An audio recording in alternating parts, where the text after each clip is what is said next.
We are jumping right into a scenario today that is just terrifying for caregivers. It's that moment of panic when rapid weight loss strikes. Yeah. We're talking about a loved one. Let's use the example from our research. Rick's mom suddenly dropping 9 pounds in, what, 3 weeks? Hmm. That's that moment where, just picking at food goes from being an annoyance to a full-blown medical crisis. And it is terrifying because that crisis spirals so fast. Yeah. I mean, when a person with dementia stops eating, it sets off this cascade of failures in the body. It's not just about the weight. No, not at all. You get dehydration almost immediately, which can tank their cognition overnight. Then malnutrition kicks in, which leads to hospitalization, pressure sores. It complicates all their medications. The stakes are just incredibly high. And the natural human reaction, the thing we all do, is we start arguing, we coax, we plead, we push, we give these little nutritional lectures. Which is the single most counterproductive thing you can do. It guarantees more refusal. Precisely. Because that pressure, it just activates their stress response. You're putting them in a fight-or-flight situation, and the nervous system's response to that is to shut down even further. Eating becomes impossible. So we see it as stubbornness. We do. We see it as a choice, but we have to completely shift our mindset. Refusal is a behavior, and every single behavior is communication. It's a distress signal. Okay, so that's the mission of this deep dive. We're going to stop fighting that emotional battle and start using strategy. We need a system. We do. And that system is the E.A.T.S functional assessment. It's a tool that helps you stop the guesswork and figure out the real reason they're refusing food so you can fix the right problem. E.T.S really forces that mindset shift. You stop asking, why are they being so difficult? And you start asking, what is the environment or their body trying to tell me right now? It gives you 4 buckets to sort the behavior into. Let's start with E. Okay, so E is for environmental barriers. Meaning the setting itself is just too much. The stimulation leads to a shutdown. Exactly. These are things that you and I completely filter out in our daily lives, but they become these massive barriers for someone with cognitive decline. Think about the sensory overload. The TV blaring in the background. The TV, a busy kitchen, maybe 3 people talking at once, even uncomfortable seating that's putting pressure on their joints. And it's not just noise. I was surprised that portion size falls under environmental, too. Oh, absolutely. A huge plate of food just piled high can trigger an immediate shutdown. The visual load of trying to sort out 3 different items on a plate, Yeah. it feels impossible before they've even picked up a fork. Or even the temperature. Right. Food that's too hot or too cold can be physically painful or just Like, unpleasant. And they'll refuse it. And it has absolutely nothing to do with their hunger. okay, that makes sense. Too much sensory data and the brain just checks out. So let's move to A, ability changes. This is a huge one. This is when the meal requires skills that the person just doesn't have anymore. So sensory, motor, cognitive, all of it. All of it. We're talking about mechanical issues like trouble chewing or swallowing dysphagia, or pain from dentures that don't fit well anymore. And what about sensory changes, like taste and smell? A profound loss of smell and taste is really common. It can make their lifelong favorite foods just bland and unappealing. The food doesn't register as a reward anymore. I found the part about motor planning really eye-opening. You hear this all the time. The person chews their food, but then just holds it in their mouth. Yes, and we immediately think they're being defiant. Right, that it's intentional. But so often, it's a pure motor planning problem.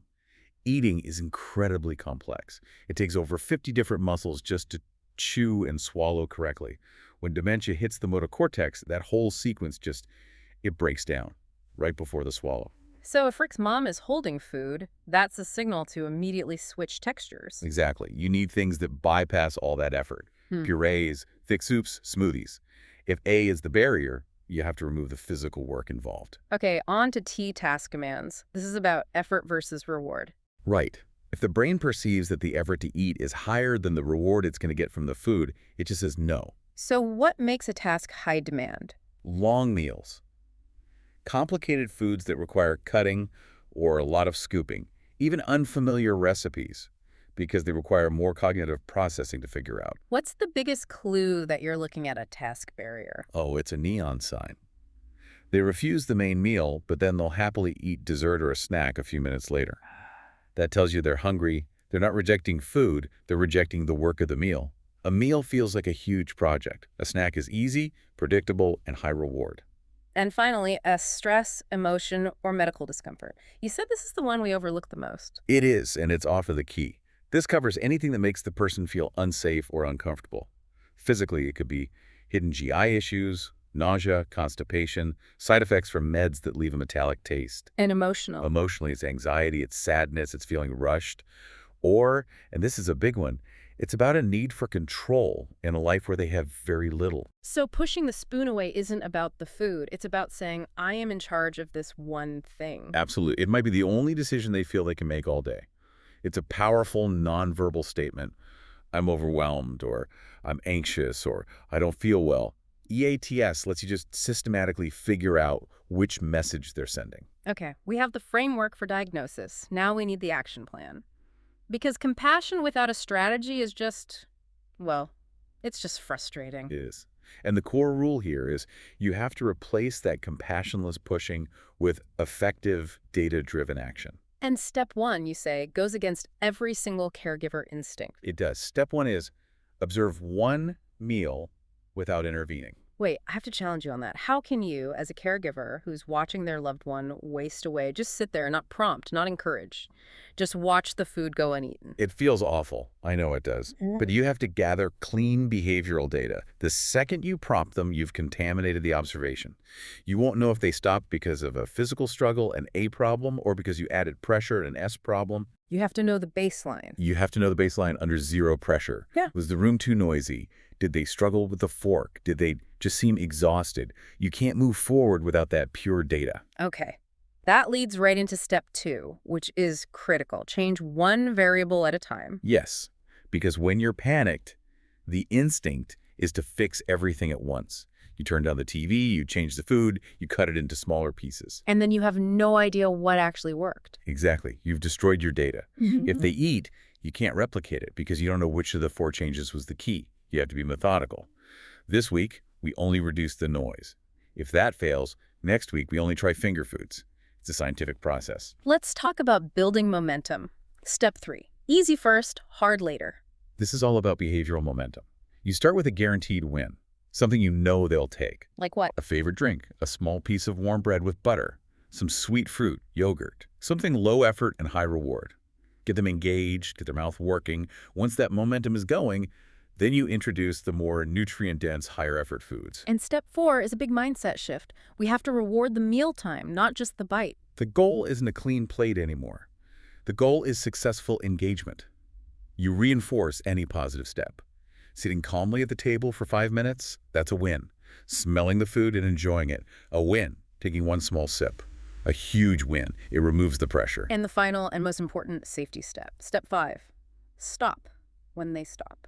Forced feeding is dangerous. Full stop. It's destructive to trust. It triggers panic. It can lead to choking and aspiration pneumonia. It's just not an option. So when they signal no, You respect it. Immediately, they push the spoon away, turn their head, close their mouth. You're done. You preserve the trust, you clean up, and you try again in an hour with a different strategy based on your E.A.T.S. data. okay, let's get into some of those real-world frustrations. What about when they look you in the eye and say, I'm not hungry, even though they haven't eaten in 6 hours? That's a classic sign that dementia is scrambling their internal body signals. The hunger hormones just aren't firing right. Arguing about the clock is useless. You can't win with logic. You can't. So you replace the argument with a shared experience. You say, let's just try a taste together, and you start with something sweet, soft, predictable. You engage the senses, not the broken logic. And what about fatigue? They start strong, take a few bites, and then just stop. That's almost always fatigue. Eating is hard work. It's a huge motor task. So the solution is a mid-meal reset. A reset. Yeah. Offer a sip of something warm, like tea, take a 90-second break, or switch immediately to a softer food that requires less chewing. That little rest can be enough to get them to re-engage and take in a few more calories. This one is just heartbreaking for families. When they suddenly hate their lifelong favorite foods. Rick's mom loved lasagna. Now she won't touch it. You have to accept that their taste map has neurologically changed. Dementia can make foods taste metallic, bitter, just wrong. The menu has to change. So what works? You generally want to lean into sweeter flavors, not sugary, but naturally sweet, like yams or applesauce. And warm, not hot. Heat can amplify those weird tastes. Creamier textures also tend to work better. The emotional memory is there, but the physical experience is now negative. Okay, what if it's clearly a task barrier? They refuse meals, but they'll eat snacks or dessert. all day long. The solution is to get rid of the meal. You shift to a grazing model. So no more big sit-down dinners. Nope. You offer mini meals or plates of finger foods every 2 hours. They're low pressure, they're predictable, they're a fast reward. You have to accept that they're a grazer now and work with that. And what if it's the plate itself? It's just too overwhelming visually. You reduce the visual load dramatically. Instead of a plate with 3 different things on it, you serve in stages. Bring out just the mashed potatoes. When they're done, you bring out the green beans. You simplify the choice to one thing at a time. What about refusing to even sit at the table? Then the table has become a high-pressure environment. You have to prioritize intake over tradition. Try a meal on the sofa, a tray by their favorite chair, walking snacks. Sometimes just changing the location removes that negative association. This one I found fascinating. The fact that they'll often eat better for a stranger, like a home health aide, than for the primary caregiver. It feels like such a betrayal. But it's really a signal about tension. The familiar caregiver carries all this emotional history, past arguments, past pressure. The aide is a neutral party. There's no performance pressure. So the strategy for the caregiver is to try to be more like the aide. Be more neutral. Narrate less. Slow down. Focus on just being calm and present together, not on the outcome of the meal. If solid food intake really dips, we have to talk about liquids. Hydration becomes priority number 1. You have to switch to calorie-dense drinks. Smoothies, Ensure or Boost, creamy soups. And here's a little trick. Sometimes caffeine or carbonation can kind of wake up the brain and the gut. Yeah. You can use that small window right after a coffee or soda to get in some of those nutrient-rich liquids. And finally, a quick word on utensils. Utensils are a huge, silent barrier. If that fine motor skill is gone, just switch to finger foods. They're dignified, they're adaptive equipment without the stigma. Small pieces of cheese, fruit, soft-cooked meats. Maximize their independence. So this all comes back to one central message, really. Food refusal is communication. It's not defiance. Never defiance. And once you use a framework like E.A.T.S. to understand the why, you can finally channel all that compassion into a strategy that actually works.